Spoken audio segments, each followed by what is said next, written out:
ஒரு பெண் குழந்தை பிறந்தால் அந்த குழந்தை பாதுகாப்போடு வளர்வதற்கு ஒவ்வொரு பெற்றோரும் தன் வயிற்றில் நெருப்பை கட்டி கொண்டு இருக்கிறார்கள். அந்த குழந்தைக்கு சிறு வயதிலேயே குட் டச்னா என்ன, பேட் டச்னா என்ன என்னும் சொல்லிக் கொடுக்கும் அளவிற்கு தள்ளப்பட்டுள்ளோம். என்னை பொறுத்தவரை ஒவ்வொரு ஆண் குழந்தை பெற்றெடுத்த தாயும் தன் வயிற்றில் நெருப்பை கட்டி கொண்டு இருக்க வேண்டும். நான் என்ன சொல்ல வரேன்னா, அந்த ஆண் குழந்தையை எப்படி ஒழுக்கத்தோடு வளர்க்க வேண்டும் என்ற எண்ணத்திற்காக நெருப்பை கட்டி கொண்டு இருக்க வேண்டும் என்று சொல்ல வந்தேன். பெண் பிள்ளைக்கு குட் டச் பேட் டச் சொல்லித் தருவதற்கு பதிலாக ஆண் குழந்தைக்கு குட் சி நல்ல பார்வை, பேட் சி கெட்ட பார்வையை சொல்லிக் கொடுப்போம்.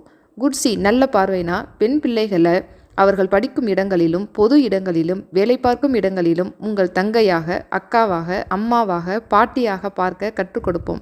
பேட் சி கெட்ட பார்வைனா எந்த பெண்ணையும் தவறான கண்ணோட்டத்தோடு பார்க்க வேண்டாம் என்று சொல்லிக் கொடுப்போம். இதைத்தான் இஸ்லாம் 1400 வருடங்களுக்கு முன்பு உங்கள் பார்வைகளை தாழ்த்தி கொள்ளுங்கள் என்று சொல்கிறது. பார்வைகளை தாழ்த்தி கொள்ளுங்கள் என்றால் உங்கள் கற்பை பேணிக்கொள்ளுங்கள் என்று அர்த்தம்.